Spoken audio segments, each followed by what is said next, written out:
পঞ্চগড়ে প্রচণ্ড খরা ও অনাবৃষ্টির কারণে নষ্ট হচ্ছে আবাদি ফসল বাদাম ও মরিচ। এতে আশানুরূপ ফসল নিয়ে দুশ্চিন্তায় জেলার কৃষক। এ অবস্থায় ফসল বাঁচাতে বৃষ্টি না হওয়া পর্যন্ত পাম্পের সেচ সহ কৃষকদের নানা পরামর্শ দিচ্ছেন কৃষি কর্মকর্তারা। রফিকুল ইসলামের তথ্য ও ছবিতে প্রতিবেদন।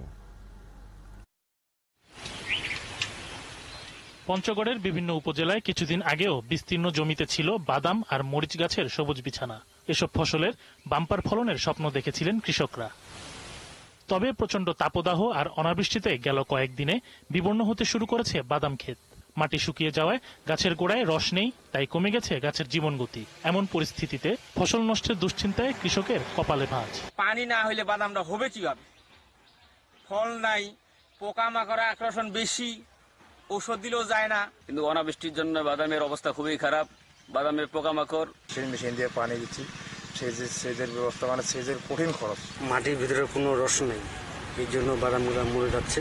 মরিচ খেতেও পানির অভাবে মারা যাচ্ছে গাছ। প্রতি বছর এই সময়ে বৃষ্টি হয়, সেচ লাগতো না। এবার বাড়তি খরচে সেচ দিচ্ছে কেউ কেউ। এতে মরিচের আবাদের খরচ বেড়ে যাচ্ছে। কৃষকরা বলছেন এরপরও ফলন অর্ধেকে নেমে আসতে পারে। বিকাশে কম খরচে ক্যাশ আউটের লিমিট বেড়ে 50,000, প্রিয় এজেন্টও 2টা।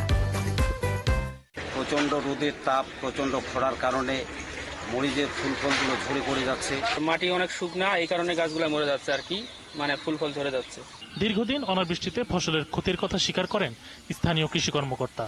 তবে বৃষ্টি না হওয়া পর্যন্ত পাম্পের সেচ সহ কৃষকদের নানা পরামর্শ দেওয়ার কথা জানান তিনি। দীর্ঘদিন ধরে মাঝারি তাপপ্রবাহ বিরাজ করায় অনেক জায়গায় খাল বিল নদী নালা প্রায় শুকিয়ে গেছে, নিচের পানির স্তর নেমে গেছে। ফলে চাষিরা তাদের জমিতে ঠিকমতো সেচ দিতে পারতেছে না। তবে যেখানে সেচের সুবিধা আছে সেখানে চাষিরা ফিতা পাইপের মাধ্যমে সেচ দিচ্ছেন। পঞ্চগড় জেলায় চলতি মৌসুমে 9,017 হেক্টর জমিতে বাদাম, 8,687 হেক্টর জমিতে মরিচ চাষ করেছেন কৃষকরা।